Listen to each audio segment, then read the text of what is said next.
कोणीच कोणाचं नसतंय, तरी आपण काय म्हणतो सगळं माझं आहे. असा प्रश्न आहे की तुमच्या फोनमध्ये 2000 कॉन्टॅक्ट आहेत, पण तुम्ही जेव्हा इमर्जन्सी कॉल केल्यानंतर किती लोक फोन उचलतात, हा महत्त्वाचा आहे. म्हणून ज्यांना तुम्हाला लाईक करणारे 1000 असतील, पण संकटात उभा राहणारे एक बी नसतील. काय लाईक करणारे खूप आहेत, आणि त्याचा अनुभव मी सांगतो. यूट्यूबला माझ्या 40,000 लोक आहे, पण मी जेव्हा डोनेशन मागितलं मंदिराला, तर मला एकानं नाही दिलं. तर म्हणलं किती लोक आहेत माझे. तर सांगायचा मुद्दा काय, ज्यांना आपण माझं म्हणतो तेच वेळ आली की त्यांचं होऊन जातात ते ह्या जगातलं. म्हणून हा प्रश्न विचारायचा की माझं कोण आणि मी कोणाचा. माझं कोण आणि मी कोणाचा. ते म्हणतात तो माझा आहे, तर तो तुम्हाला किती वेळा कामाला येतो. आणि तुम्ही हा प्रश्न केला मी त्याचा आहे, त्याच्या इमर्जन्सीमध्ये मी किती कामाला येतो. म्हणून आजचा प्रवचनाचा जो विषय असणार आहे की नात्यातली वास्तविकता, हे जीवनातलं वास्तविक सत्य आपण कसं स्वीकारलं पाहिजे आणि आपला व्यवहार त्या लोकांशी कसा असला पाहिजे. तुकाराम महाराज आपल्या अभंगाच्या माध्यमातून आपल्याला प्रपंच परमार्थ यांचं समन्वय अभंगातून घालून देत आहेत. जर हे अभंग आजच्या दैनंदिन जीवनात जर ते प्रॅक्टिकली पाहिजे ना, तर खूप उपयोगी येतं. आणि त्याला नाही का वरचीवर ऐकून नका सोडू नका, तर ते प्रॅक्टिकली जीवनात आलं पाहिजे. म्हणून या जगात नेहमी 2 गोष्टी बदलत राहतात, मोबाईलचं मॉडेल आणि लोकांची मते. मोबाईलचं मॉडेल दरवर्षी आता ॲपल बघा ना, S16 होता, S70 झाला, आता S18 येऊन जाईल. सॅमसंगमध्ये पण झालं, मोबाईलमध्ये, लॅपटॉपमध्ये. आणि लोकांची मतं कसं आहे, जोपर्यंत तुम्ही त्यांच्या मनासारखं वागले तर त्यांचं मत तुमच्या अनुकूल असतं, आणि तुम्ही थोडंसं तिरकस राहा, तुमचं मत लगेच बदला. म्हणून मोबाईलचं मॉडेल आणि लोकांची मतं आणि स्वभाव लगेच बदलला जातो. पण हे संबंध कशावर आधारित येतात, हा खूप महत्त्वाचा विषय बरं. कारण की या जगातले 70% संबंध हे भौतिक गोष्टीवर आधारित आहेत. आणि जेव्हा तुम्ही या भौतिक गोष्टीमध्ये जेवढं त्यांना हेल्प करता, तेवढं ते तुमच्याशी जवळ राहतात. त्याच्यापासून तुम्ही कोणत्या पैसा, मान सन्मान, प्रतिष्ठा केली, तोपर्यंत ते जवळ राहतात. एकदा तुम्ही कमी करीत चाला, ते आपोआप तुमच्यापासून दूर जातात. पण एक माणसाचा स्वभाव तुम्ही कधी अभ्यास केला असेल, तुम्ही 1000 चांगले कामं करा, त्याला कधीच लक्षात येत नाही. पण त्या 1000 कामामध्ये एखादी चूक होऊ द्या, तो 1000 कामं विसरून जातो तुमचे. पण एक वाईट गोष्ट नात्यातली, परिवारातली, संबंधामध्ये, ऑफिसमध्ये, तो बराबर लक्ष ठेवतो.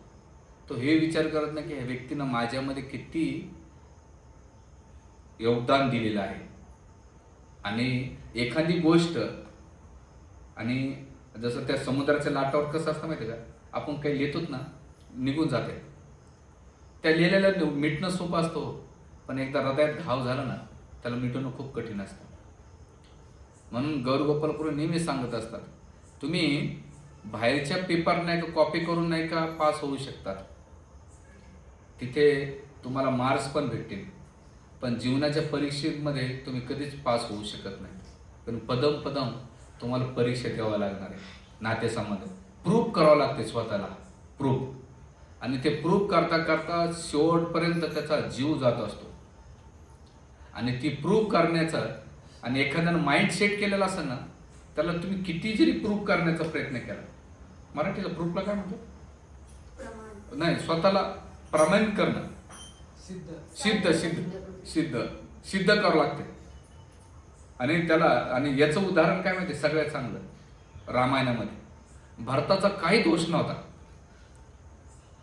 पण अख्ख्या अयोध्येवासीनं त्यांचं मत केलं की सगळ्या कारणीभूतला भरतच आहे. आणि त्यांनी भरताने सगळ्याला प्रूफ करण्याचा प्रयत्न केला, पण सगळ्यांचं मत, म्हणजे एवढं नाही का, अयोध्येवासी, कौशल्य माता, सुमित्रा, वशिष्ठ मुनी, दशरथ महाराज, इकडे भरद्वाज मुनी, निषाद, लक्ष्मण, सगळ्यांना मत केलं, पण एक व्यक्तीचं मत नाही का भरताच्या प्रती चांगलं होतं, कारण त्याचा प्रसंग असा येतो की जेव्हा लक्ष्मणानं सांगितलं की भरताची सैन्य आहे ते याला मी मारून टाकतो, ते म्हणजे तुला राज्य पाहिजे तर मी देतो. भरत असं नाही आहे. भरत काय हे मला माहीत आहे. म्हणून या जगामध्ये तुम्ही किती कोणाला प्रूफ करण्याचा प्रयत्न केला ना, देऊ शकता, पण भगवंतासमोर नाही का तुम्ही काय येत नाही, भगवंताला माहीत असते. म्हणून इथे हे जे संबंध आहेत, नातेसंबंध आहेत, याचं तुकाराम महाराज आपल्या अभंगातून नाही खूप स्पष्टता सांगतात आणि म्हणतात की तुम्ही जीवनामध्ये कसं राहिलं पाहिजे याचं वर्णन करतात. कोणीच कोणाचं नसतंय, पण त्याच्यामध्ये राहतं. याचा अर्थ वैराग्याचं जीवन नाही सांगत आणि ती तुमच्याकडून सुटणार पण नाही. तुम्ही या प्रवचनात सत्संगात बसल्यानंतर, प्रवचन ऐकल्यानंतर जेव्हा बाहेर जातात तर तुम्हाला ती फिलॉसॉफी काही पल्ले पाडणार नाही. म्हणून 3 प्रकारचे वैराग्य सांगतात शास्त्रामध्ये. समशान वैराग्य, अरे काहीच कोणाला घेऊन जायचं नाही, पण मरमर करतो पैसे कमवण्यासाठी. काही घेऊन जायचं नाही पण मरमर करतो. दुसरं, जेवण केल्यानंतर वैराग्य येतं, अरे नको नको आता नको, त्याला म्हणतात समशम वैराग्य, भोजन वैराग्य. तिसरा आहे शास्त्रानुसार मैथून वैराग्य, सेक्स केल्यानंतर. वैराग्य काही नाही कामाचं. पण हे 3ही वैराग्य फालतू माटलेले आहेत, ते काही काळापर्यंत नष्ट होऊन जातात. पण सगळ्यात मोठं वैराग्य आहे शास्त्रानुसार ज्ञानाच्या आधारावर सांगितलंय आणि अनुभवाच्या आधारावर सांगितलेलं आहे. काही लोक ज्ञानानं नाही सुधारले तर अनुभवानं सुधारतात. आपण खूप सांगतो अरे असं करा तसं करा. हा, जसं ते गौतम सिंघांनी ऐकलं असेल, विजयपथ सिंघांनी, त्याने आपल्या मुलावर एवढा ट्रस्ट होता, पण मुलाने जेव्हा ते मुलावर शेअर्स दिले, त्याच मुलाने गौतम सिंघाने, विजयपथ सिंघाने, एक काळाचे म्हणजे आज 13,000-14,000 कोटीचा मालक, पण त्या मुलाने नाही का रस्त्यावर काढून दिलं. म्हणजे एक काळी त्यांना मर्सिडीज फिरणार तो रिक्षानं आणि मित्राच्या भाड्यानं पैशानं भाड्याच्या घरामध्ये राहत होता. म्हणजे लाईफमध्ये तुम्ही ज्याच्यावर ट्रस्टवर ठेवता, विश्वास ठेवता, तुमचं स्वतःचं सुद्धा तुम्हाला नाही का धोका देऊ शकते. तर म्हणजे ह्या जगामध्ये कोणतीच गोष्ट टेबल राहणार नाही, ध्यानात ठेवा. म्हणून तुकाराम महाराज आपल्याला इथे सांगतात कसे संबंध आहेत. जने हे सुखाचे दिल्या घेतल्याचे अंतकाळी नाही कोणी.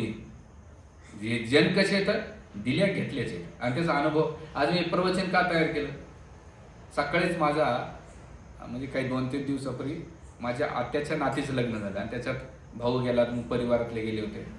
आणि तुम्हाला माहिती आहे महाराष्ट्रामध्ये संबंध कसे राहतात. तुम्ही चांगली वस्तू दिली की प्रेम वाढतंय आणि वस्तू नाही दिली की तुम्हाला ते विचारत पण नाही, पाणी देत नाही. म्हणजे तिथं संबंध व्यक्तीवर आधारित नाही, तुमच्या वस्तूवर आधारित आहेत.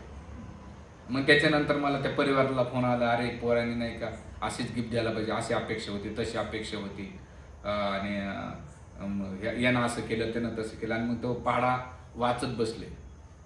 तर मला म्हटलं, त्यावेळेस माझ्या मनात प्रश्न आला की अरे आपण ज्या संबंधांना खूप व्हॅल्यू देतो ते संबंध आपल्याशी कशावर आधारित ठेवतात, वस्तूवर आधारित. तुम्ही पण पाहिलं असेल, तुम्ही लग्नामध्ये कोणी एखादी तुम्हाला दुय्यम साडी दिली आणि तुमच्या जावाला चांगली साडी दिली, तो तुम्ही लक्षात ठेवता की अरे तिला भारी साडी दिली आणि मला नाही घालली. मी माझ्या पोराच्या लग्नाला गेला अशीच साडी देणार. ते तुमच्या बायांच्या लक्षात राहते, ते असं सोपत नाही. छोटा गणपती दिला, मोठा गणपती दिला, म्हणजे तुमचे संबंध कशावर आधारित आहेत की तुम्ही भाऊ भावातले, लेडीज मधले कोणत्या संबंधामध्ये जातो. तुम्ही वस्तू चांगल्या दिल्या की तुमच्या संबंध, वस्तू द्यावा नका देऊ, तुमचे संबंध होतात. पण तुकाराम महाराज काय म्हणतात, जन हे सुखाचे दिल्या घेतल्याचे, द्या घ्या. म्हणजे तुम्ही 1000 वेळा जरी दिलं आणि 1 वेळा नाही दिलं तर ते 10,000 वेळा विसरून जाते, न दिलेले ते होते. म्हणून तुकाराम महाराज म्हणतात, अंतकाळी नाही कोणाचं, कोणीच नाही. तुम्ही ज्यांचे झाडे आणि आपलं अख्खं जीवन अंतकाळी कोण येते आपल्यासोबत, अंतकाळी. आणि जीवनभर म्हणतो शास्त्रामध्ये सुंदर दिले, असनो मे वसनो मे जया बंधू वर्गो मे इति मे कुर्वंती कालो क्रोहंती पुरुष जमा. तर सुंदर श्लोकामध्ये काय म्हणतात, असनो मे वसनो मे बंधू वर्गो मे. माझं म्हणतात, असनो मे हे माझं आहे, वसनो मे बाहेर गेल्यानंतर हे माझंच आहे. जाया ही माझी बायको आहे, बंधू वर्गो मे, बंधू म्हणजे भाऊ बंधकी, समाज. मी असं केलं, मी घर बांधलं, मी आणि माझं. ते मॅ मॅ मॅ करते बकरी, मॅ मॅ मॅ मॅ मॅ. तसे काही लोक मॅ मॅ आणि मी करतात. इंग्लिशमध्ये मी म्हणतात आणि मराठीमध्ये मीच म्हणतात. पण काय, इति मे कुर्वंती काल उक्रो, इथे जे बकरं असतं ना, मी कधी ट्रॅव्हल करत असतो, गांधीनगरला नाही का लेफ्ट साईडला सिग्नलच्या पहिले तिथं बकरे कापले जातात, बऱ्याच रस्त्याला लटकलेले असतात आणि 2-3 बकरे लटकलेले राहतात, बाकीचे बकरे गवत खात असतात आणि त्याच्यात बी ते काम वासना आणि गवत खाण्यावर तल्लीन असतात. पण त्याच्यात बी ते आवाज काय करतात, मांजराचा नाही करत, बोकड्याचा आवाज काढतात, मांजराचा निघाला. तर सांगायचा मुद्दा काय की ते गवत खात आहेत, मैथुनाच्या प्रती आकर्षित होतात, पण त्यांना हे कळत नाही काही काळानंतर हा जो खाटी काय गवत खाऊ घालतोय, तू माझा गळा कापणार आहे, मला तिथला टोकणार आहे. सगळ्यांना मृत्यू, तो सगळ्या भाऊबंदकीला मृत्यूला जातोय, पण त्याच्या विदिन काही काळानंतर माझ्या गळ्यावर सुद्धा सुरी चालणार आहे. तसंच प्रकृतीमध्ये आपण मी करत राहतो, असनो मे वसनो मे बंधूवर, पण काळ तुमच्यावर खूप प्रभावशाली आहे. आज मी हेड शेव करत होतो 8 दिवसापासून, माझे पाहिलं म्हणलं इथला पट्टा आहे ना सगळा पांढरा होत चाललाय आणि आता अमावस्या पण पौर्णिमेकडे चालले टक्कल का इंडिकेट भेटत चालले. तर असं हे जे बॉडी आहे म्हणजे आपलं, आणि भागवतामध्ये सुंदर श्लोकामध्ये दुसऱ्याच कांटोमध्ये सुखदेव गोस्वामी म्हणतात की काळ कसा आहे, याला म्हणतात मोहजाल. आपण म्हणतो ना अरे माझं एवढं प्रेम माझ्या बायकोवर. मला एक जण म्हटलं ग्रस्त, प्रभूजी माझी बायको माझ्यावर लय प्रेम करते, माझ्या वाचून जेवू शकत नाही, माझ्या वाचून ती झोपू शकत नाही, माझं प्रेम आहे, मी सेवा करतो ती माझी सेवा कर. म्हणलं प्रभूजी तसं नाही, तुम्ही एकूण एकाच्या इंद्रियांना संतुष्ट करतात म्हणून तुमच्यामध्ये प्रेम आहे. तुमच्या इंद्रियांना कोणीतरी बाधा पोहोचते दोन्हीपैकी, तुम्ही एकूण एकाचे दुश्मन बनतात. कारण तिथे तुमची बॉन्डिंग कशावर आधारित आहे, फिजिकल लेवलला आहे.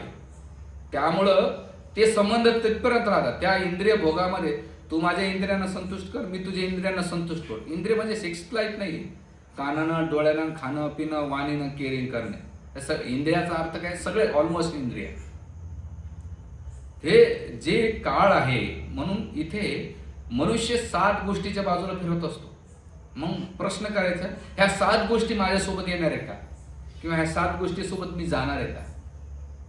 7 गोष्टी माझ्यासोबत येणार आहे का आणि मी 7 गोष्टीच्या सोबत जाणार आहे का? पहिले आत्मा. आत्मा म्हणजे आत्मा नाही, बॉडीला पण आत्मा म्हणतात भागवतामध्ये. ज्या शरीरावर तुम्ही एवढं प्रेम करतात, एवढी त्याची केअरिंग करतात आणि दिवसभर जे मरमर करतायत, त्या बॉडी ती तुम्हाला किती धोका देते. आता हे दात रूट कॅनल चालू माझा, अक्षरशः काय त्याच्या वेदना असतात, मागं पण झाली. मला हे शरीराला आनंद कमी दुःख जास्त देते. आत्मा, ज्या शरीरावर तुम्ही एवढं प्रेम करता ते शरीर तुम्हाला सोडून जाते. आत्मा. आणि आत्मा म्हणजे शरीराला त्या पोषण करण्यासाठी दुसरं काय, जाया म्हणजे पत्नी. मग तो काही काळानंतर पत्नी करतो आणि मग त्याचं पत्नीवर प्रेम होतंय, पत्नी असेल तर पतीवर प्रेम करतो. मग दोघांचं एवढं प्रेम असतं, ते लग्न झाल्यानंतर एकूण एकाला बघतात, एकूण एकाच्या अंगावर हळद लावतात. त्याच्यानंतर लग्न झाल्यानंतर घरी गेल्यानंतर तो नवरदेव खोबरं खातो, पाणी पितो, त्याच्या अंगावर गुळण्या मारतो, ती गुळण्या मारते. बघितलं मी ते, आपल्याला तर कधी अनुभव नाही कारण त्याच्यात लांबूनच पाहिलं. ते एकूण एकाला काय त्याचा प्रेमाचा वर्षा, बाबा विचारूच नका. पण याचं प्रेम किती काळापर्यंत. आणि मग हळूहळू जाया झालं की त्या दोघांचा आसक्ती मोहबंधन एकूण एकाला फसून जातात. म्हणजे मानसिक एवढे अटॅच होतात की ते एकूण एकावर राहू शकत नाही.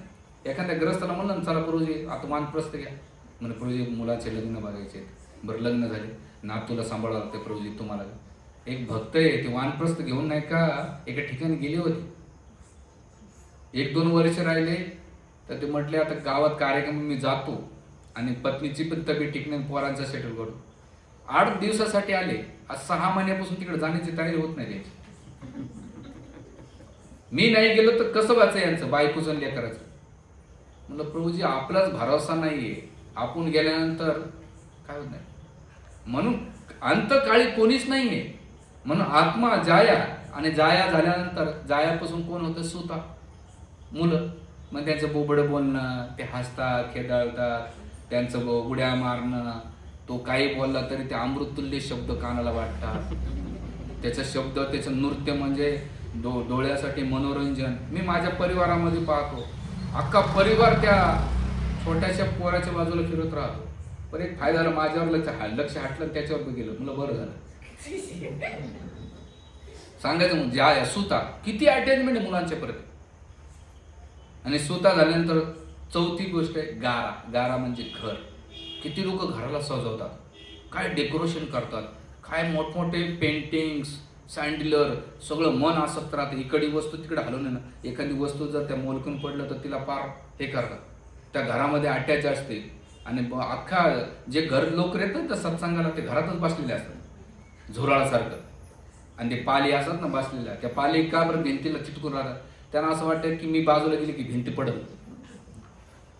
म्हणून त्या भिंतीला इकडे तिकडे फिरत राहतात, सगळ्या भिंतीला बॅलन्स करतात. तशा घरात काही पाली बसलेले चिटकलेले असतात. या सत्संगाला, कार्यक्रमाला नाही. काही पाली ऑफिसमध्ये चिटकलेल्या असतात त्या खुर्चीला, काही शाळेमध्ये, कोणी कुठं कुठं पाली चिटकले राहतात. आणि त्याच्यानंतर गारा. गारा म्हणजे घर. खूप आसक्ती असते, त्याचे युद्ध होतात. त्याच्यानंतर गारा झाल्यानंतर पशु. पशु म्हणजे व्हेकल. आता पहिले घोडे असायचे, बैल असायचे, गाय, आता काय कुत्रे पाळतात. व्हेकल. व्हेकल म्हणजे आज 4 व्हीलर 2 व्हीलर. प्रत्येकाच्या घरामध्ये, सोसायटीमध्ये कितीतरी गाड्या. थोडंसं रे खरू झालं तर लोक महायुद्ध करतात गाडीला. पशु. त्याच्यानंतर द्रविणा. द्रविणा म्हणजे धन. किती माणूस कमवतो, किती मार्गाने पैसे कमवतो. कितीतरी अधिकारी पकडल्या जातात आजकाल. म्हणजे किती बेसंपत्ती, म्हणजे ते कोण असते, किती लोक वाममार्गाने पैसे कमवतात. द्रविणा. आणि त्या पैसा कमवण्यासाठी याची टोपी त्याला, त्याची टोपी याला. आपण सकाळपासून संध्याकाळपर्यंत काम कशासाठी करतो? चपाती किती जाते आपल्या पोटामध्ये? ऑनेस्टली सांगा. सकाळी 2, दुपारा 2, आणि इनडायजेशन झालं तर ती बी नाही. 6 चपात्याच्या वरती खात नाही, पण काय मोरमोर करतोय त्याला कळत नाही. आणि द्रविणा झाल्यानंतर काय, हे सगळं दाखवलं. द्रविणामध्ये कोण येतं माहिती का? जागा पण येते. मी कधी कधी सांगतो, मला महाभारत मला आठवतं ना, की जे महाभारत त्या जमिनीसाठी, धनासाठी एवढं भयंकर युद्ध झालं. दोन्ही पार्ट्याने युद्ध केलं, पण दोन्ही पार्ट्यातल्या एकानं सुद्धा ती जमीन घेऊन गेलं नाही, धन पण नाही घेऊन गेलं. ते जाग्यावरच राहिले. हे आपण ऐकतो शास्त्रामधून, पण आपल्याला पल्ले पडत नाही. आपल्याला वाटतं आपण घेऊन जाणार, प्रभूजी नाही घेऊन जाणार. ह्या बाया आता सोनं जमा करतात, नवऱ्याला भांडण करतात, मला नेकलेस करा, मला अंगठी करा, मला झुंबर करा, मला बोरमाळ करा, मला पुतळ्याची माळा करा. काय तमाशा म्हणता बाबा, लग्नात त्या बाईने एवढं घातलं, मला काही घालायला भेटत नाही. अरे बाई, तुझ्या दातात तुला एक दाना ठेवत नाही की लोक लय भामटे. तुला काय सांगायचं की ज्या सोन्यासाठी दिखाव पण आहे. द्रविणा झाल्यानंतर, आणि सगळं कशासाठी करतात? बांधवा. लोकांना दाखवतात आम्ही किती केले, किती केले हे दाखवतात. पण या 7 गोष्टीसाठी तुम्ही एवढं मरमर करतात. पण ऑनेस्टली सांगा, हे 7 पैकी तुमच्यासोबत कोण येतं? आत्मा. जे शरीर तुम्ही प्रेम करतात ते शरीर तुमच्या सोबत येत नाही. पत्नी. आजकाल तर लग्न होण्याच्या पहिल्या पत्न्या ढकलून देतात, किंवा एखाद्या ड्रम मध्ये, नाहीतर कुठं लग्न झाल्यानंतर बी, नाहीतर तू उघड म्हणून. आज कोणी फिरायला म्हटलं तर बाय नवऱ्याला टेन्शन येतं का बाईचं काय प्लॅनिंग आहे.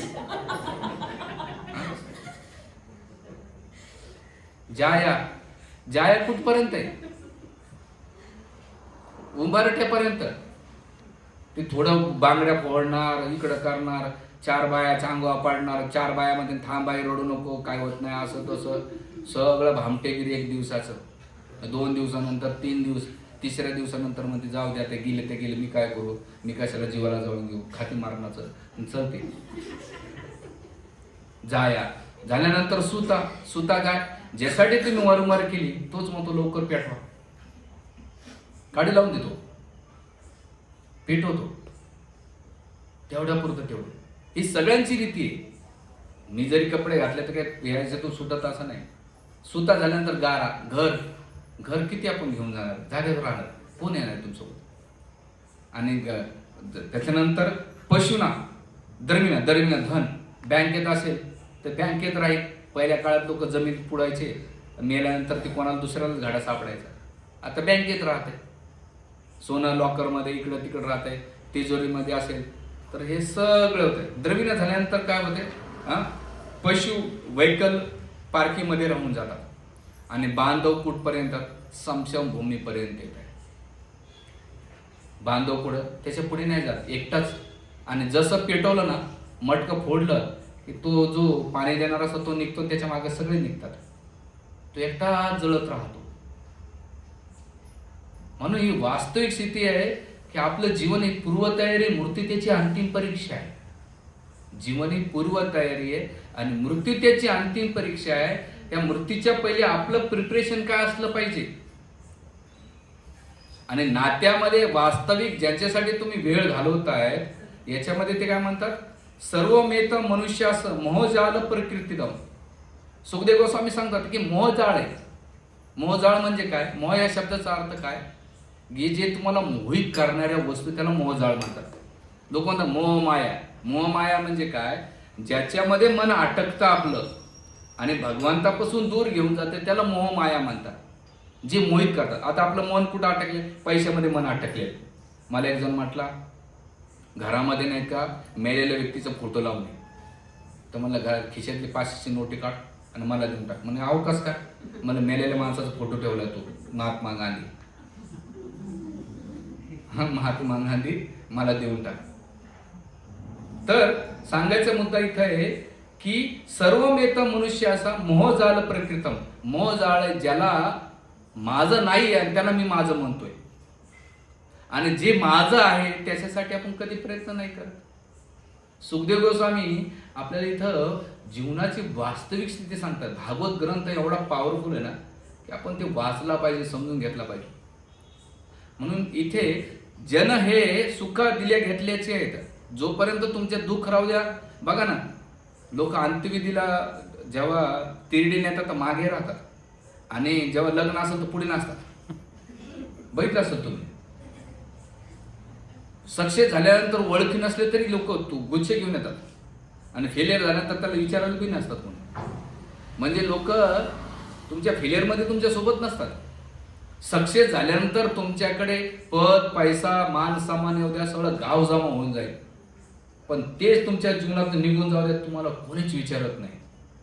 हे नगरसेवक लोक उड्या मारतात ना, 5 वर्षानंतर गलीतून जात असेल ना, तेच म्हणतो, साहेब मॅडम हो ठीक आहे, तू काय दिवे लावले आम्हाला माहिती. त्याला कोणी खात नाही. म्हणून इथे तुकाराम महाराज म्हणतात, जन हे सुखाचे दिल्या घेतल्याचे अंतकाळी नाही कोणी, तुमच्या सोबत कोणीच नाही. आणि झाल्या हीन शक्ती नाकडोळे गळती, सांडून्या पळती रांड पोरे. ते म्हणतात की अरे जीन माणसाची अवस्था कळली नाही आणि शरीर नाकडोळ्यातून गळत राहते. कानातून बघा, नाकातून, तोंडातून. म्हाताऱ्या लोकांजवळ कोण किती बसतो, आपल्या आजीजवळ, घरातले असले म्हाताऱ्या लोकांजवळ कोणी बसत नाही. जे त्यांच्या वयाचे लोक त्यांच्या सोबतच बसतात. म्हणून सांडूने पळती रांड पोरं, कोणी पळून जातात सगळे, लांब कोणी जवळत नाही. आणि बाईला म्हणे खरा मरती बरे, नासल्या घरी थुंकून या. बाई म्हणते हा कधी मारायचं तर मरू येणार नाही, की घरात थुकून घाण केले, नासलंय घर येणं. म्हणजे म्हातारा असेल तर बाई असं म्हणते, आणि नवरा असेल तर बायकोला म्हणतो, आणि दोघं असले तर पोरं म्हणतात हे म्हातारडं कधी मरतं. म्हणून आज सगळ्यात जास्त ओल्ड हाऊसमध्ये लोक काय आहेत, कारण नवीन जनरेशनला फर्निचर नको आहे घरामध्ये, जुना हा शब्द वापरला आहे. डस्टबिन, भंगार हे शब्द वापरले जात आहेत. मी एकाला असंच म्हटलं होतं, मला तू भंगार नाही होणार का तू कायमस्वरूपी अमराताचा गलवास पिऊन आलेला आहे. आणि मला कधी कधी वाटतंय की खरंच आपले लोक लय प्रेम करतात, कोणी करत नाही. जसं एक साधू एका गावामध्ये एक पाटील मेला, सगळं गावातले पाटला मेल्यानंतर सगळं गाव जमा झालं. त्याची बायको जोरदार छाती पिटायला लागली, पोरं आले, सुना आले, मामानं असं केलं, मामानं तसं केलं, सगळे रडायला लागले. सगळं गाव जमा झालं. महाराज आले, महाराजाला कळालं. महाराज म्हटले पाटील मेले मेले मेले. महाराज म्हटले, बायको म्हणले अहो यांना जिवंत करा, असं होईन, तुमचे उपकार होते ना, असं होईन तसं होईन, मी तुम्हाला भरपूर काय देईन. महाराज म्हणले एकच आहे, हा गिलास आहे विषयाचा, हे जे कोणी पिईल तो पाटील जिवंत होते. हा गिलास जो कोणी पिईल पाटील जिवंत होते. कोण प्याला तयार? म्हातारी म्हटली नाही, मला अजून लय देव चारी धाम करायचे, मी कशाला पिऊ. अजून नाही का माझ्या नातीचं लग्न बघायचं मला, ते गेली तर जाऊ द्या. म्हातारी साईडला बघ गेली. पोरांना बोलवलं, जे पहिले तर बाबांना असं केलं तसं केलं. ते मला नाही बाबा माझं लग्न बाकी. लग्नवाल्याकडे गेले, लग्नामध्ये आताच लग्न झालं, मी कुठं पिऊ विसाचं. आणि मग दुसऱ्या गेला भाऊ बलकी, सगळ्याने केलं. आणि मग पाटील जिवंत झाला. कारण नाटक होतं ते. महाराज म्हटलं की तुला लय जीव, तू म्हणतोस ना मला सगळे जीव लावतात, माझ्यावर प्रेम करतात. कोणी नाही म्हटले, तुला बघायचं का, चल तू घरी मारण्याचं नाटक कर, पण जाण्याच्या पहिले सांग की मेल्यानंतर महाराजाला बोलवा. मग आले महाराज. आले नंतर त्या गिलास घेतला, सगळीकडे फिरलो, सगळ्यांना नाही म्हटलं. आणि पाटलाला म्हणतात, पाटील उठा, कळाल तुम्हाला प्रेम करणारे किती आहेत. म्हणे खरंच आहे, कोणीच करत नाही. म्हणजे चला आता कुठं, काशीला, काशी करायला, काशी करायला चला. तर इथे तुकाराम महाराज म्हणतात, बाईला म्हणे खरा मरती बरे, नाशिले घर थुंकून या. तुका म्हणे माझे नविलं कोणी, तुझ्यावनी तुझं चक्र पाणी वाचून या. पांडुरंगा तुझ्या वाचून या संसारात दुसरं कोणीच नाही. आणि म्हणून पहिल्यांदा प्रवचन सांगितलं, माझं कोण आणि मी कोणाचा. तुम्हाला तो माझा आहे, तो गेल्यानंतर तुम्ही किती लोक जाणार त्याच्यामध्ये. मी त्याचा आहे, मी गेल्यानंतर तो येणार नाही, तो गेल्यानंतर मी जाणार नाही. आपण कितीतरी उदाहरण आपल्या समोर बघतो, आपण थोडी उड्या मारतो त्याच्यामध्ये. गेला लगेच, थोडंसं शोक होता, अटॅचमेंट असते. म्हणून तुकाराम महाराज म्हणतात की जीवन भेटलंय, जीवनाची अवस्था लहानपणी नाही का खेळण्यामध्ये जाते, तारुण्य जवानी जाते, आणि म्हातारपणी ते म्हणतात, म्हातारपणी थेट पडशे खोकला, हाती कपाळ लावून बैसला. म्हातारपणी थेट पडसाने खोकलं, कफ निघत राहतं, बेंडके मारत थूक करत राहतं. मी एकदा असंच रेल्वेत बसलो होतो, आणि बॉम्बेला जात असताना तिथे सगळ्या माऊल्या उभा राहतात. एक सुंदर स्त्री पाहिल्यानंतर मला किती सुंदर स्त्री, पण त्याच्या 2 मिनिटांनंतर तिने कफ काढला, थुकून टाकला. म्हणला तिचं सौंदर्य बाहेर पडलं बाबा, तिचं सौंदर्य बाहेर पडलं. लगेच डायव्हर्ट झालं. तर इथे म्हातारपणी थेट पडसा खोकला, हाती कापडानं बसला. लोक डोक्याला लावून बसतात. का बरं? एक म्हातारी म्हटली, देव नका माझी चिठ्ठीच विसरला. तर ते गुरु म्हटले, काळजी करून देव विसरला नाही, ते बघतो की तुला जर जाण्याची घाई असेल तर लाईटचं आहे ना त्याचं बोट घालून बघ म्हटली. बाबा तुझ्या डोक्यात पाणी झालं काय, मला तर अजून लय जागायचं. मग कशाला बोलते तू, देव चिठ्ठी विसरला. देव चिठ्ठी विसरत नाही, तो टाइम बघतो. तर बसला. आणि तुकाराम महाराज म्हणतात, खोबरियाचा वाटी झाले मुख, गळतीस नाक सेमपुरी. खोबळा बसून जातो, दात पडून जातात. पहिले नाही का लय बडबड करण्यामध्ये, काही अंडजण खाण्यामध्ये दात असतात. भगवंत म्हणतात याला दिलं, पण यानं चांगलं कधी तोंडातून खाल्लं नाही, चांगलं कधी बोललं नाही, आता दातच काढून गेले. मग परत आणतो तो, त्याला चावता येत नाही, काही होत नाही, दात. आणि नाक गळती, मुख गळती, नाक शेंबूड, सारखं शेंबूड गळत राहतो म्हातारपणी. लोक त्याला तिटकारा करत राहतात. कपडे धुत नाही, साड्या धुत नाही, म्हाताऱ्याचे कपडे धुत नाही, त्याचं प्लेट वेगळी, त्याचा तांब्या वेगळा, त्याचे कपडे. बघा मेल्यानंतर लोक कपडे त्या समशम भूमीत बाजूला गाद्या फेकून देतात. घरचे लोक वापरत नाही, ब्लँकेट हे ते आणून फेकून देतात, नाही तर जाळून टाकतात. नको पाहू द्यायचं, कोण घेणार. म्हणून इथे तुकाराम महाराज म्हणतात, बोलती जात शब्द नव्हे नीट, गडगडी कफ भरी. तो म्हातारपण झाल्यानंतर शब्द पण नीट निघत नाही, आणि गुडगुडी कप नाही का त्याच्यातून येत राहतो. कप सारखा खालून अपान वायू आणि वरतून कप काढत राहतो. आणि मग शेजारी म्हणती, मरे ना का मेला, आले कंटाळा येणे आम्हा. शेजारी म्हणता, कधी मारायचा तर मरू यांना नाही का, रात्रभर खोकत राहतो, रात्रभर नाही का गागत राहतो. जसं आमच्या शेजारी मंदिराच्या मागे एक बाबा आहे, असा घोरतो की आमच्या आश्रममध्ये आवाज येतो त्याचा. म्हणलं कुंभकर्णाचे सेकंड इथंच पाठ आहे. म्हणजे शेजारी म्हणते, मरे ना का मेला, कंटाळा आला आम्हा, म्हणजे आम्हाला कंटाळा आला या म्हातारीचा. आणि मग तुकाराम महाराज तुका म्हणे आता सांडून या सर्व काम स्मरणा राम राम शनाशनाला. सगळं काम सोडा ज्यांच्यासाठी तुम्ही मरमर करताय आणि काय करा, स्मरण करा राम राम, रामाचं नाव घ्या जे तुमच्या सोबत आहे आणि ती तुमच्या सोबत राहणार. भगवंताची दया आणि करुणा इथं दिसते. या जगातले आपण ज्यांना म्हणतो ते आपल्यासोबत कोण येत नाही, पण भगवंत तुमच्यासोबत कायमस्वरूपी परमात्मा रूपाने, तुम्ही कोण्या यमुनेत गेले ना, भगवंत परमात्मा रूपाने तुमच्यासोबत राहतात. तुम्ही किडा जरी बनले ना विष्ठेचा, त्या विष्ठेच्या किड्यासोबत सुद्धा भगवंत परमात्मा राहतात. म्हणून कोण आहे आपल्यासोबत. आणि संबंध किती वर्षाचे? 60 वर्षाचे.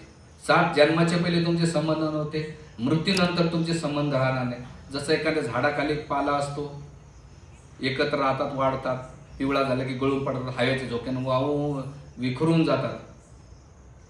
लाट याचा जसं नदीचं लाट असतंय, एकत्र ओढके येतात, एकत्र चालतात चालतात, एखादी लाट आलं की साईडला एक लाकडं, एक दुसरं लाकूड एका साईडला जाते, एक लाकूड सरळ निघून जाते. तसं परिवारातले आपण एका नदीच्या प्रवाहामध्ये काळाच्या वेगामध्ये एकत्र येतो. मग आई वडील कुठे जातात, बहीण भावंड कुठे जातात, बायको कुठे जातात, मुलं कुठे जातात, आणि आजी आजोबा कुठे, कोणाचा कोणाला थांगपाता नाही. जसा रेतीचा ढीग असतो, एकत्र येतो आणि हवा आली की सगळे विखरून जातो. पुन्हा ते ढिगातले दाणे एकत्र भेटत नाही. मोहरीचे दाणे एकत्र येतात आणि काळानुसार ते विखुरले जातात. तर ह्या संसारातले आपण परिवार आहे आणि येतात आणि निघून जातात. जसं रेल्वेतल्या प्रवासामध्ये आपण बसतो, प्रवास करतो, आपल्या वाटतं अरे किती प्रवासी चांगले आहेत, पण ज्याचं टेन्शन आलं तो उतरून जातो. कोणी 5 वर्षात, कोणी 10 वर्षात, कोणी 20 वर्षात, कोणी 25 वर्षात, कोणाचे कोणतेही तुम्ही प्रवासाला थांबले, सगळे आपण एकत्र आहेत. मग त्याच्यामध्ये स्नेह होतो, कधी प्रेम होतात, कधी भांडण होतात, कोणी ईर्ष्या करतात, रेल्वेमध्ये कोणाचे केस वाढतात, मारामारी करतात. जसा रेल्वेचा प्रवास चालतो तसा आपल्या जीवनाचा प्रवास चालत राहतो. पण त्या प्रवासाला रेल्वेच्या त्या सीटवर बसण्यासाठी त्याला वाटतं की माझ्या बापाची सीट आहे. अरे येडा आहे, तू खाली प्रवासापर्यंत आहे, याच्या पहिले कितीतरी लोक सीटावर बसले आणि तू उतरल्यानंतर त्याच्यावर बसणार आहे. तिथं रिझर्वेशन केल्यानंतर तू तेवढा करतो. तसं आपण रिझर्वेशन करतो, 7-12 माझ्या नावानं, का याच्या नावाने, हे रिझर्वेशन आहे येड्या, ते काही परमनंट नाही. गाडी नावानं, बंगला. मग तुकाराम महाराज म्हणतात की जीवन आहे ना गांभीर्याने घेण्यासारखं आहे, प्रामाणिकपणे पालन करण्यासारखं आहे. याच्यामध्ये या जीवनाला, याचा अर्थ हे नाही आहे की तुम्ही सगळं सोडून नका आजपासून व्हायला आहे. ते जीवन खूप कमी आहे, एकूण एकाला सोडून जाणार आहेत, पण त्या जीवनामध्ये राहत असताना माणसं जिवंतपणे सांभाळायची. म्हणून जिवंतपणे असलेला एकेकीपणा आणि मेल्यानंतर झालेली गर्दी काहीच कामाची नाही. जिवंतपणे असलेला एकाकीपणा आणि मेल्यानंतर झालेली गर्दी काही कामाची नाही. लोक जिवंत कोणी कोणा बोलत, मेल्यानंतर एवढी गर्दी करतात लोक. कशाला करतात ती गर्दी? मरणार तर मरून जातो. लोक जिवंतपणे बोलत नाही, मेल्यानंतर हलू हलू म्हणतात, बोलत का नाही? आणि जिवंतपणे जो उभा राहतो त्याला खाली पाडतात आणि मेल्यानंतर उचलतात. वास्तविक स्थिती. पण तुकाराम महाराज म्हणतात हे जे जन आहे ना, दिल्या घेतल्या सुखाचे कोणीच नाही. म्हणून तुकाराम महाराज म्हणतात, जने घडो नारायण अंतराया होत माप मायबाप वर्जावी. की जर तुमच्या नारायणामध्ये, भक्तीमध्ये बाधा होत असेल ना, तुम्ही त्या सगळ्यांचा त्याग केला पाहिजे. येऊन तुमच्या मायबापाचा पण केला पाहिजे. खरे मायबाप कोण आहेत? हे तुमचे शरीर देतात. 2 प्रकारचा जन्म होतो, त्याला द्विज म्हटलं जातं. जसा अंड पक्षी असतो ना, तो द्विज असतो. एकदा अंड्याला जन्म देतो, मग अंड्यातून एक बाळ पिल्लू बाहेर पडतं. तसंच आपल्याला मातापित्याच्या रजवीर्यातून आपल्याला जन्म होतो. पण गुरु जेव्हा आपण दीक्षा घेतो तेव्हा गुरु शाश्वत तुम्हाला जन्म देतात. म्हणून 2 प्रकारचे पिता म्हटल्या जाते, एक शरीर दिलेले पिता आणि आध्यात्मिक पिता म्हटल्या जाते. म्हणून प्रभुपाद जेव्हा अमेरिकेला गेले होते, त्यांनी पासपोर्टवर कोणाचं नाव लिहिलं होतं? त्यांच्या वडिलांचं नाव भक्तिसिंह ठाकूर महाराजांचं लिहिलं होतं, माझे आध्यात्मिक वडील. प्रभुपाद काय लिहितात? आध्यात्मिक वडील. गुरुला त्यांनी काय, कारण ते शाश्वत काळापर्यंत राहणार आहेत. म्हणून तुकाराम महाराज म्हणतात, मायबाप वर्जावी. वर्जावी म्हणजे भक्तीला बाधा बनणाऱ्या गोष्टीचा पण. याचा अर्थ मायबापाला सोडावा असं नाही दिलेलं आहे, पण भक्तीमध्ये बाधा बनत असेल, वर्जावी म्हणजे त्याला दूर राहू द्या. काही लोक म्हणतात आमच्या मंदिरात पोरांना म्हणतात, सगळीकडे जा, हॉटेलला जा, पिक्चर बघ, दारू पे, पण हरे कृष्णामध्ये जाऊ नको. तिथे गेल्यानंतर बिघडून जातात लोक. आणि आमच्याकडे एक पोरगा खोटा बोलून यायचा. तो त्याचे वडील नाही का त्याला पैसे द्यायचे दारू पे, पण ते हरे कृष्णामध्ये गेला तर माझ्या इतकं वाईट नाही. आणि तो पोरगा तिकीट घेऊन यायचा प्रभूजी आज, म्हणजे ये तू प्रसाद खा. खोटं बोल काय होतं मंदिरात जायला. बऱ्याच वेळात आमचे ब्रह्मचारी एक झाले होते, आमच्या प्रेसिडेंटला भेटले. म्हणले का हे वय का आमच्या पोराला एवढं सॉफ्टवेअर इंजिनियर केला, मोठ्या पोस्टला होतं, हा तुम्ही घेऊन टाकलं. म्हणजे कोण्या वयात आहे? म्हणजे ते वय 50 नंतर. ते म्हणजे एक काम करा, तुम्ही राहा आणि तुमच्या पोराला नाही घरी पाठवून देतो. ते म्हणले थांबा मी माझ्या बायकोला विचारून येतो. कशाच बायकोला घ्या, दुसरे 2-3 दिवसांना आला, मला पोराला राहू द्या, मला जाऊ द्या. आणि गौरांगपूर तर नेहमी त्यांच्या प्रवचनामध्ये बोलत. नाशिकला पण शिक्षाष्टमपूरला हे बरेच जण भेटलेले. म्हणून तर काय मायबाप वर जावी ते एर प्रिया पुत्र धना कोण लेखा. जे प्रिया मानतात तुम्ही, हा बायको, अतिशय तिला आलिंगन देणं, तिचे बोबडे शब्द ऐकणं, चुंबन घेणं, काय स्नेह राहतो पती पत्नीचा. बापरे, अटॅचमेंट किती पॉवरफुल असते. शास्त्राचं मत आहे, पॉवरफुल जरी तुम्हाला वाटत असेल पण ही वास्तविक स्थिती आहे. प्रिय पुत्र, पुत्र म्हणजे आपले मुला, आणि धन कोण लेखा, कोणाच आहेत? करती ती दुःखा पात्र शत्रू, हे तुमचे शत्रूच आहेत. कधीपर्यंत? जोपर्यंत तुमच्याकडे 2 गोष्टी आहेत तोपर्यंत. एक तुमचा पैसा असेल तोपर्यंत तुमची काळजी घेते, पैसा जाऊ द्या तुम्हाला कोणीच विचारत नाही. दुसरं तुमचं शरीर, शरीर असेल तोपर्यंत सगळे केअरिंग करता, विचार हवारी कसा आहेस. पण ते शरीर जेव्हा खाली जाऊ दे, बेडवर पडतं, तुम्हाला कोणी विचारत नाही. म्हणून तुकाराम महाराज काय म्हणतात, करती दुःख पात्र शत्रू. आणि असे उदाहरण दिल्यानंतर ते म्हणतात शत्रू बनतात. आणि प्रल्हादे जनके भीष्म बंधू. आता पात्र शत्रू म्हणजे काय तुम्हाला आता माहित आहे. राजस्थानमध्ये घटना घडली, एका मुलीने आपल्या आईचा फोन केला, 14 कोटीची प्रॉपर्टी होती. का बरं? तर चुलत भावासोबत तिचं अफेअर होतं. पहिले तिनं वडिलाला मारलं, तर आईला काय म्हटले, वडिलाला मारलं तर तुकीच खेतकी मुली, आणि आईला पण संपवलं. का? तर जमीन 14 कोटीच्या प्रॉपर्टीसाठी सख्या आईबापाच्या पोरीनं मारलं. कोणाची लपड? चुलत भावाची. राजस्थानमध्ये जस्ट 3 दिवसापूर्वी न्यूजपेपरला तुम्ही पाहिलं. कुठे समाज चाललाय? आपण प्रगती करतो, ती प्रगती चुलीत घालायची का? की तुम्हाला एक नैतिक मूल्य नाही आहे परिवाराला सांभाळण्यासाठी, एक मनुष्य म्हणून नाही का तुम्ही नाही कोणाला सांभाळू शकत ना, तर काय उपयोग आहे? म्हणून शत्रू हे सगळे. म्हणजे कोण? पुरुष एखाद्या स्त्रीचा शत्रू असेल, स्त्री एखाद्या पुरुषाची शत्रू असू शकेल, दोघांचा मुलगा कोणाचा शत्रू असू शकेल, माता पिता शत्रू असू शकतात, भाऊ बहीण की भावाचे कितीतरी नाही का त्या बांधवाने कोणाच्या डोक्यात कुऱ्हाडी घातलेल्या पाहिलं, मारामारी पाहिजे. आता मध्यंतरी त्या सासवडच्या तिकडे भाऊ बंदकीची किती मारामारी, ते व्हिडिओ व्हायरल झाला. ट्रॅक्टरमुळे ते पुण्याकाचे हे कुऱ्हाडी घेऊन पुण्याच्या मागाला तलवारी घेऊन. काय चालू आहे? काय आपण कुठे चाललोय? आपण काय करतोय? जीवन आहे किती? म्हणून इथं तुकाराम महाराज काय म्हणतात, दुःख पात्र शत्रू. आणि अशा वेळेस काय ते म्हणतात, प्रल्हादे जनक भीष्म बंधू, राजमाता निंदू भरता केली. प्रल्हादाने आपल्या वडिलाला त्याग केला भक्तीमुळं, हिरण्यकशिपूचा. जनक महाराजाने काय केलं, सगळं राज्य निर्ममत्व होतं. विभीषण बंधूला, रावणाला त्याग केला रामचंद्रासाठी. त्याच्यानंतर भरताने कोणाचा त्याग केला? मातेचा त्याग केला. आणि बलीनं कोणाचा त्याग केला? आपल्या गुरुचा त्याग केला. कारण जे गुरु भक्तीमध्ये बाळापर्यंत त्या गुरुचा त्याग केला. कोण गुरु? कोण होते? दैत्य गुरु शुक्राचार्य, याचा त्याग केला. आणि मग केल्यानंतर तुका म्हणे सर्व धर्म हरीच्या पाया. सगळेच काही तुम्ही धर्म करता, हरीच्या धर्म, जे तुमचा धर्म आहे ना, जिवेरा स्वरूप आहे कृष्ण रे नित्यदास. तुमचा मेन धर्म आहे भगवंताची सेवा करणं. जसा साखरेचा गुणधर्म गोडपणा देणं आहे, मिठाचा गुणधर्म खारटपणा देणं आहे, पाण्याचा धर्म आहे द्रवित असणं, तसाचा मनुष्याचा धर्म आहे भगवंताची भक्तिमय सेवा करणं. हा धर्म आहे त्याचा धर्म. ते म्हणतात ना, गॉडला जर उलट केलं तर डॉगची सेवा केली तर तुम्ही भौतिक संसारात आता, पण त्या डॉगला जर उलट केलं तर गॉडची सेवा केली तर तुमची मुक्ती भेटेल. म्हणजे तथाकथित आपण जे सेवेच्या मागे लागलो, जे तथाकथित धर्म आहे मी स्त्री आहे, मी पुरुष आहे, मी काळा आहे, मी गोरा आहे, मी ज्ञानी आहे, मी एवढा पदस्थ आहे. हे भौतिक जे पद धारण केलेले आहेत ना, त्या सगळ्यांचा त्याग केला पाहिजे आणि एकच धर्म भगवंताचा केलं पाहिजे. आणि ते म्हणतात अनेक उपाय दुःखमुळं.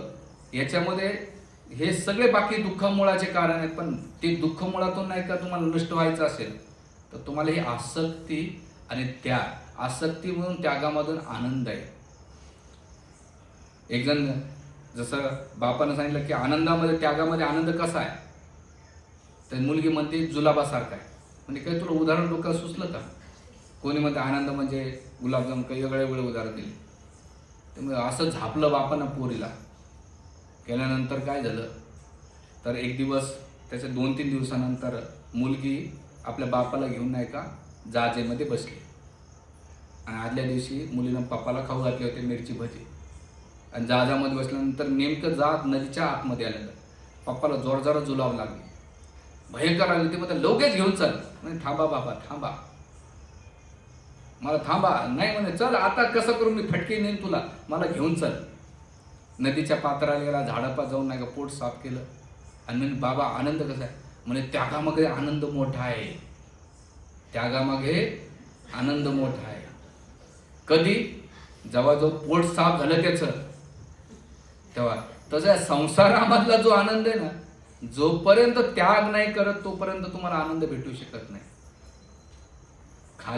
जेव्हा पोट साफ होईल तर तुम्ही खाण्या, पोट जर साफ होत नसेल आणि तुमच्या मेजवानी असेल तर तुम्हाला ते खारीची इच्छा होणार नाही.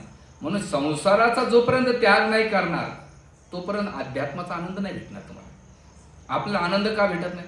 प्रॉब्लेम असा झालाय, संसारात राहावा तर उदित आहे, मन लागत नाही संसारामध्ये, तिथे दुःख मुळं भेटतात. भक्ती करावं तर रस भेटत नाही. संसारात राहावा तर नेहमी चिंता, ट्रेस आहे आणि काही आनंद भेटत नाही. म्हणून अध्यात्मामध्ये येतो, अध्यात्मामध्ये करतो तर रस भेटत नाही. करावं तर काय करावं असं झालंय. न इकडे जावं तर रस भेटत नाही. म्हणून आपण किती सांगा जप करा, कोणी करत नाही जप. का? भक्तीमध्ये रसच भेटत नाही. 1 माळा 2 माळा कसे तरी मरमर करायचं म्हणून करतात, ते प्रभूजी समोर विचार लागत.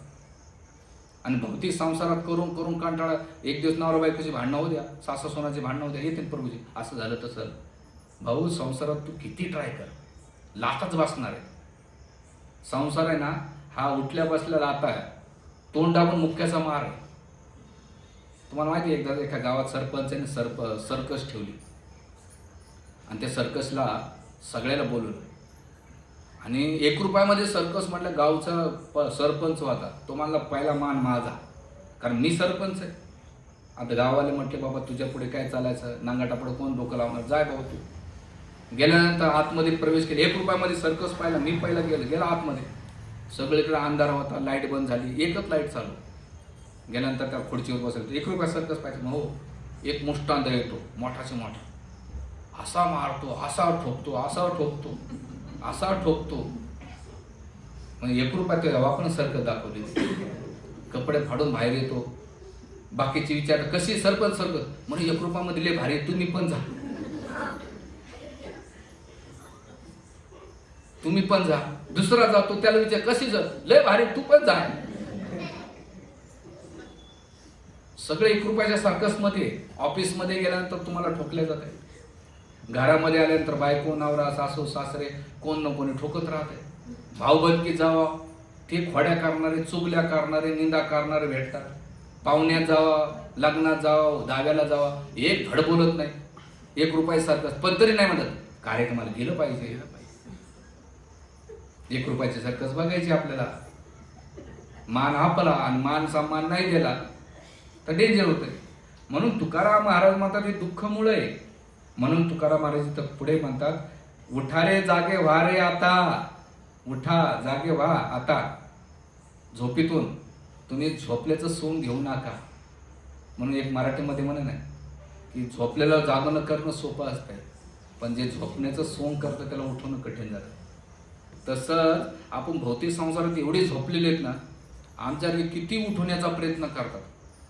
म्हणून मी नेहमी सांगतो माणसं प्रवचन करणारे, कीर्तन करणारे मेले पण ऐकणारे सुधारले नाही. त्यांना वाटते बाबा लोकांना काही कामं नाहीत. म्हणून जागेवारे आणि काय करा जागेहून स्मरण करा पंढरीनाथा. पंढरीनाथाचं स्मरण करा, कारण तेच तुमचे खरे आहेत का. तर तुकाराम महाराज म्हणतात, कृष्ण माझी माता, कृष्ण माझा पिता, कृष्ण बंधू सगळा सोयरे, कृष्ण माझा गुरु, कृष्ण माझा पहिले तुरु, कृष्ण माझं कुळधर्म, सगळं माझं. याला म्हणतात आसक्ती. आणि खरं धन, खरे नातेवाईक ते माझे आणि ते सोबत राहणार आहे. बाकी संसारातला कोणी राहणार नाही. आणि मग तुकाराम महाराज पुढे म्हणतात, भावे चरणी ठेवी माता, चुकवी अर्थ जन्माचा. या जन्माचा माता ठेवा भगवंतासमोर. उठा सकाळी, उठून भगवंताला नमन करा, ठेवू. धनदार पुत्र जन बंधू सगैरा पिसुना, सर्व मिथ्य जाणून शरण रिग देवाचे. हे सगळं बाकी मिथ्या आहे, काल्पनिक आहे. कोण? धन, दारा म्हणजे घरदार, पत्नी, मुलं, नातेवाईक, काय बंधू सैरे पिसून, हे सगळे सोडून जाणार आहेत तुम्हाला. सर्व मिथ्य जाणून शरण घ्या देवाचे. शरण घेण्यासारखं त्या संसारातली शरण घेऊ नका, तर पांडुरंगाची शरण घ्या. आणि मग तुकाराम महाराज म्हणतात, माया विघ्ने भ्रमले खरे, म्हणती ती मी माझं घरे. माया ही विघ्न आहे सगळं मायाचे. भ्रमिले खरे म्हणता मी माझे घरे, तो संपत्तीच्या वारे साच कार्य जाईल. जसं वारा येतो आणि सगळं घेऊन जातो, तसा काळ येऊन तुमचं सगळं घेऊन जातो. कोणी घेऊन जात नाही. म्हणून तुकाराम महाराज इथे खूप ध्यान ठेवतात. आयुष्य जात आहे पहा, आयुष्य जात आहे. कसं जात आयुष्य? दिवसा नाही का कामामध्ये, रात्री झोपण्यामध्ये, मैथून करण्यामध्ये असा वेळ निघून जातोय क्विकली. आता तुम्ही बघा, तुमचं वय 40-45 असेल, कसं वय गेलं. आता तुम्ही किती वर्ष जगणार तुम्हाला माहिती आहे? तुम्ही 100 वर्ष जगाव, पण माझे काही दुश्मन नाही.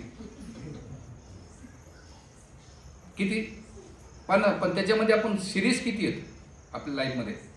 मग आयुष्य जात पाहाय, काळ जपतोस मान, कारण काळ तुमच्या प्रभावशाली आहे. आणि मग स्वहित करा घोर वा, ध्यानी राही श्रीहरीचं. स्वहित करा तुमचं आणि घोर वा, ध्यान ठेवा. हा संसार कसा आहे आणि स्वहित कशात हे पहा. हरीच महत्वाचं आहे. आणि हे हरी कुठून भेटते? श्री संत चरणी भाव धरा, शना नामस्मरण करा. संतांच्या प्रती भाव ठेवा, त्यांच्या शब्दावर विश्वास ठेवा.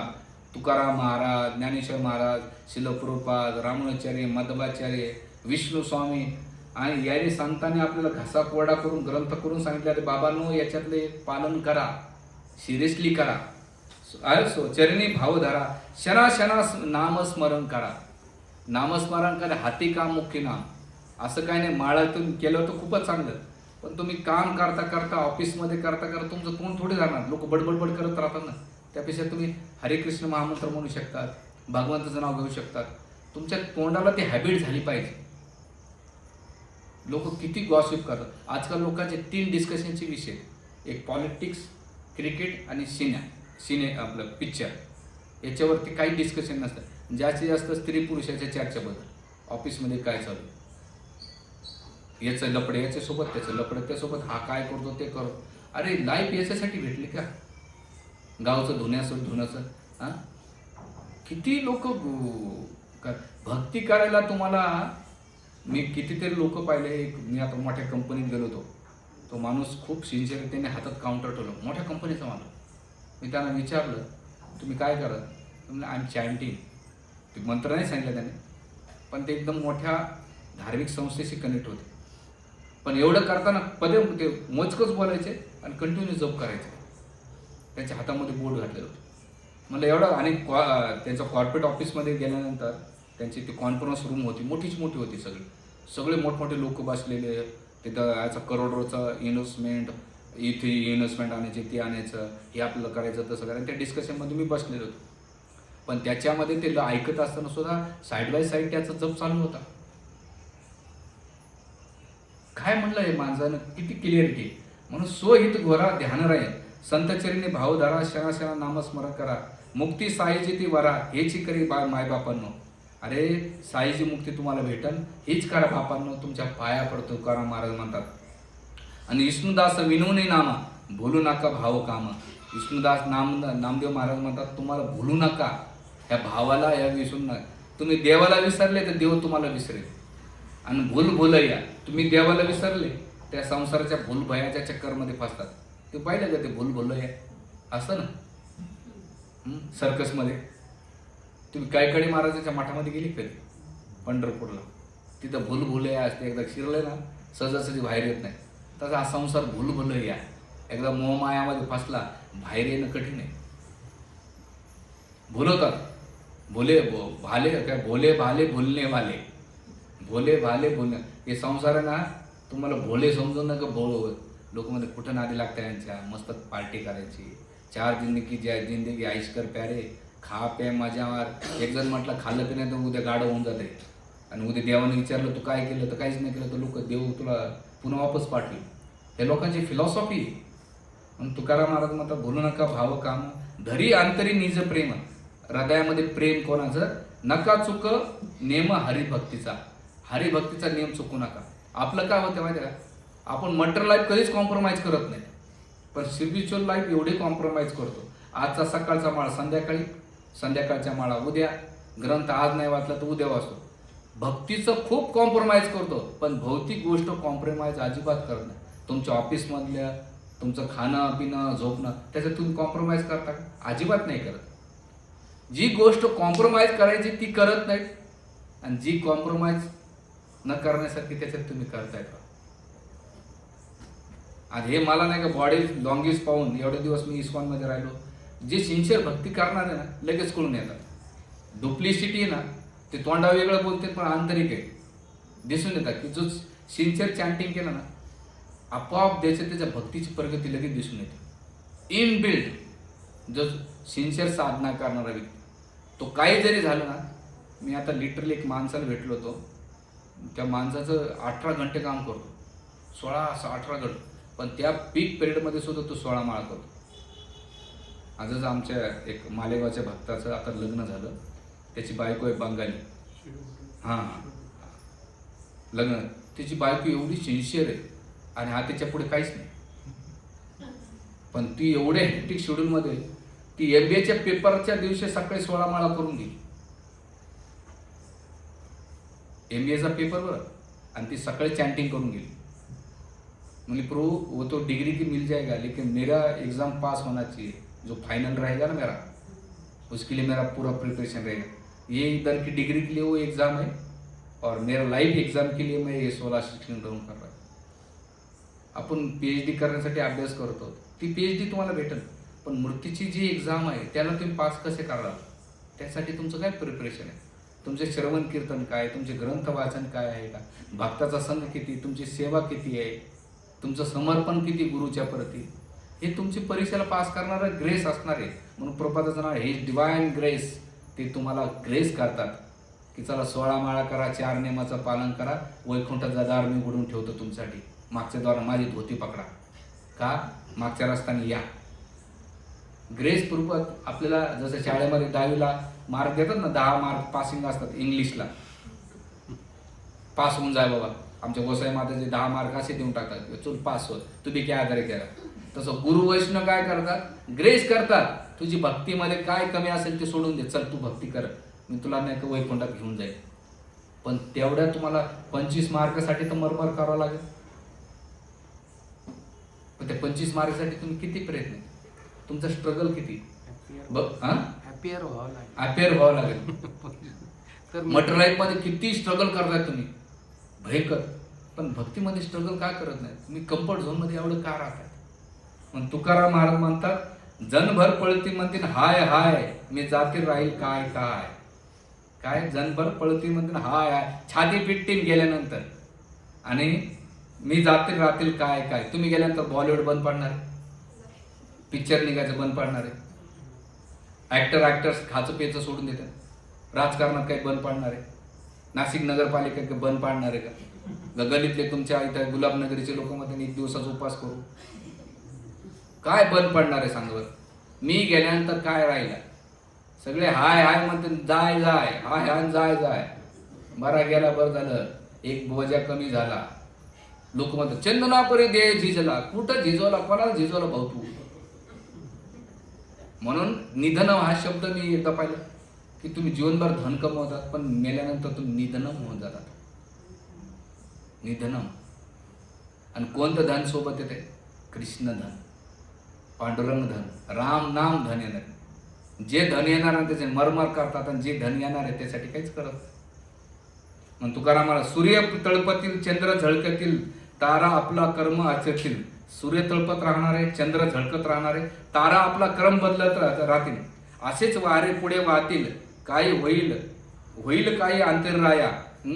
म्हणजे काय होणार, मेघ वर्षीतील शेक पिकतील, कितीतरी मिले पण आता शेत पिकतील. गर्वानं नद्या वाहतील, कुणाची काळजी न निघतील, पुन्हा तटावर हेच पाय. नद्या वाहतील, सगळं चालणार आहे. सगळे सोयरे डोळे पुसतील, पुन्हा आपल्या कामं लागतील. सगळे सोयरे डोळे पुसतील, आपल्या कामाला पुन्हा लागतील. ते मध्ये झालं कोणी नाही प्रभूजी, ऑनेस्टली सांगतो तुम्हाला. तेव्हा सोरे डोळे घरातले 3 लोकांना दुःख होतं बा, बायको, मुलं, आई वडील असेल तर. बाकी भाऊ बहिणीला कोणाला काय होत नाही. ब्लड रिलेशनच्याच व्यक्तीच्या प्रती रडू येते. बाहेर गलीत किती लोक मरू दे, तुम्हाला काय फरक पडतो. अनुभव माझ्या बाबतीत आहे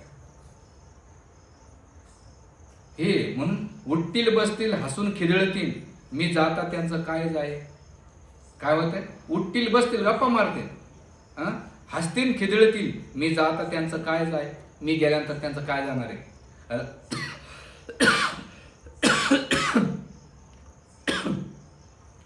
रामकृष्ण आले आणि गेले, त्या विना जग न अडले. भगवंत आले गेले, जग काही अडलं नाही. कोणी सदैव सुतक धरिले, मग काय अटकिले माझ्या शिव. अरे या जगात सुतक धरलं तरी कोणाचं काय अटकलं नाही. अशा जगवास्ता काय कुठावे, मोह कोणाचा गुंतावे. या जगासाठी काय कुटायचं, काय डोकं आपटायचं. मोह कोणाचा गुंतावा, मोह कोणात गुंतायचा. बायको, मुलं, धन संपत्ती, प्रॉपर्टी, घरामध्ये कुठं अटकायचं. हरिदूत विमुख व्हावे, का जिरून या शांती काय. की हरिमुख आहे, त्याच्यामध्ये तुम्ही काय असं झिजून टाकतात. म्हणून तुकाराम महाराज आपल्याला सांगतात, वेळ आले चेहरे बदलतील पाहिले, आपल्या म्हणून परके होतील. नाती फक्त स्वार्थापुरती जपले जातात इथे. म्हणून शेवटी कळलं कोणीच कोणाचं नसतंय. एक तुम्ही कवाली ऐकली असेल, तू लाख हिफाजत करले रखवाली, लाख हिफाजत करले रखवाली, एक दिन पंछी उड़ जाएगा, पिंजरा रहेगा खाली. तू किती लाख हिफाजत करो, एक दिन पिंजरा रहेगा खाली. आणि त्या पिंजराला गेल्यानंतर तूप लावतील, 2 वाट्यामध्ये तूप भरतील, डोळ्यात ठेवतील, वरतून 2-3 गवऱ्या पेटून कापूर टाकतील, पेटवतील, 3 प्रदर्शन मारतील, बॉम्ब ठोकतील, लगेच पुढे काही नाही. सगळे श्रद्धांजली वाहतील. कोणाला इच्छा नसताना 2 शब्द बोलतील. कोणाला प्रश्न पडतो काय बोलायचं याच्याबद्दल, कारण यानं करीत धडबड कोणाला बोललाच नाही. तो ते श्रद्धांजली वाहताना आणि ते पॉलिटिक्स लोक तर लय भारी बोलतात. बाबा ते गलीत कोणाला ओळखत नसेल तरी सांगतात, यानं असं केलं तसं केलं. लोकांना प्रश्न पडतो की अरे यानं काय नेमकं, यालाच कसं काय पाहिजे ना, आम्हालाच कसं काय नाही पाहिजे. म्हणून सांगायचा मुद्दा असा आहे, मायबापानं कोणीच कोणाचा नाही या संसारामध्ये. खरं ते आपले पांडुरंग मायबाप आहे, संत मायबाप आहे. पण किंतु परंतु हा महत्त्वाचा प्रश्न आहे. जरी एवढं प्रवचन तुम्हाला सांगितलं, पण हे करीत असताना घरच्या लोकांकडे दुर्लक्ष करता कामा नये. ते तुम्हाला भक्तीला सपोर्टिंग सिस्टम आहे. आई वडील, बहीण भावंड, तुमचं सक्सेस हे नाही की तुम्ही भक्ती करतात. तुमचं सक्सेस आहे की ते तुमच्यामुळं भक्ती करतात. त्यांना सोडायचं नाही, त्यांना भगवत भक्तीत लावायचं. खरी ते चिंतक आहे. म्हणून भक्तीत जेव्हा तुम्ही लावतात ना, तर तुमचा उद्धार होतो. आणि तुम्हाला तर भेटतं, पण तुमच्यामुळं नाही का भगवत. जसं ध्रुव महाराजाला सुनीतीनं काय केलं माहिती, भक्तीत लावलं. पण सुनीतीनं भक्ती केलेलं कुठं वर्णन नाही. पण जेव्हा ध्रुव महाराज जात होते वैकुंठी विमानात, तर ध्रुव महाराजाच्या मनात प्रश्न पडला, ज्या आईनं मला भक्तीत लावलं ना तिचं काय. तर नंद सुनंदानं विचारलं की प्रल्हाद महाराज चिंता करू नका, ध्रुव महाराज तुमच्या पहिले नाही का तुमच्या आईचं इमान चाललंय. कृपा तात्पर्यात लिहितात की आईने नुसता संस्कार लावला, आई मुलांमुळं आईला वैकुंठ धाम भेटले. ते संबंध इथे पण राहिले आणि ते संबंध वैकुंठात राहिले. तुम्हाला खरे वास्तविक संबंध ठेवायचे असेल या संसारामध्ये, तर भक्तीचे संबंध इथे राहतात. भौतिक वस्तूंना तुमचे संबंध, पण भक्तीच्या द्वारावर नाही का तुम्ही हे संबंध इथे पण ठेवू शकता आणि ते संबंध वैकुंठात राहतात, जसं ध्रुव आणि प्रल्हाद महाराजांचं, आपलं ध्रुव आणि सुनीतीचं. आणि प्रल्हाद महाराजांनी भक्ती केली, त्याच्या 21 कुळ्यांचा उद्धार झाला आहे. म्हणजे भक्ती वाया घालणार नाही, ते आपला उद्धार करते, आपल्या परिवाराचा उद्धार करते. आणि प्रपात तात्पर्यात एवढं वाक्य टचिंगमध्ये लिहितात, लिटरली प्रपात लिहितात की माझ्या डिसायपलमध्ये कोणी एखादा शुद्ध भक्त झाला आणि त्या शुद्ध भक्तामुळं मला कदाचित वैकुंठ धाम भेटू शकेल. जेव्हा मी पहिल्यांदा वाचलं तर माझ्या डोळ्यातून अश्रूच्या धारा, काय प्रपादाची नम्रता आहे की एक माझा डिसायपल शुद्ध भक्त झाला तो वैकुंठ, कदाचित त्याच्यामुळं मला नाही का वैकुंठ धाम भेटू शकेल. पण माईबापानं भक्ती करताना नातेवाईकांना, बहीण भावंडांना, परिवाराला भक्तीत लावा. त्याच्यातलं एक जरी शुद्ध भक्त झाला, आपल्या भक्तीच्या बळावर आपण जाऊ का न जाऊ माहीत नाही, पण त्यांच्या भक्तीच्या बळावर आपण कदाचित जाऊ आणि ते संबंध इथे पण राहतील आणि वैकुंठात राहतील. हेच टेक होम मेसेज आजच्या प्रवचनातून आहे. म्हणून परिवारातल्या सगळ्या नातेवाईकांना भक्तीत प्रेरित करा, त्यांना घेऊन चाला. आणि सगळ्यात महत्त्वाचं, ते भक्तीत येत नसेल तर सगळ्यात महत्त्वाचं त्यांसाठी एकच करायचं, कृष्ण प्रसाद खाऊ घालायचा, प्रार्थना करायची. प्रार्थनेमध्ये खूप पॉवर, शक्ती आहे, जबरदस्त आहे. तुम्ही कृष्णाला म्हणायचं, कृष्णा तू सगळं दिलंस आम्हाला, पण आता ही गोष्ट मला दे. तुमच्या ज्या डिझायर असतात इकडे तिकडे जाऊ नका हो. मी माझ्या जीवनातले अनुभव तुम्ही सांगतो, मी खूप स्ट्रगल केलं माझ्या लाईफमध्ये. भक्तीत आल्यानंतर मी आता बी स्ट्रगल करतो, पण एकच आहे, मी आमच्या ब्रजबिहारी करूनचे मी प्रवचन ऐकत असतो. आणि पहिल्यापासून माझे ते गौरवपूर्व याचे एकदा मी शिक्षणपूरचं प्रवचन ऐकलं होतं. प्रभू सांगत होते की जेव्हा तुम्ही सिन्सिअर प्रेयर्स करतात ना मदन गोपालच्या समोर, त्यावेळेस गौर नाही, त्यावेळेस भगवंत तुमच्याशी आदान प्रदान करतात. म्हणून तुम्ही प्रार्थना करा, त्याचा रिझल्ट भेटतो. आणि प्रार्थनेचं पहिली सुरुवात काय, जप करणे म्हणजे प्रार्थना करणे, माझ्यावर कृपा भेट. मग कोणात काही प्रॉब्लेम्स असेल, फॅमिली फायनान्शियल प्रॉब्लेम्स असेल, फिजिकल प्रॉब्लेम्स असेल, सोशल प्रॉब्लेम्स असेल, त्या सगळ्या प्रॉब्लेममध्ये एकमेव जर कोणी काढणार असेल तर ती कृष्ण काढतो. आणि या संसारातून जरी काढायचं असेल तर तुम्ही कृष्णाला प्रार्थना केली ना, कृष्ण त्याच्यातून पाळतात. आणि हेच वास्तविक सत्य आपण समजून भगवंताची भक्ती प्रामाणिक आणि गंभीरपणे केली पाहिजे. हरे कृष्ण हरे कृष्ण.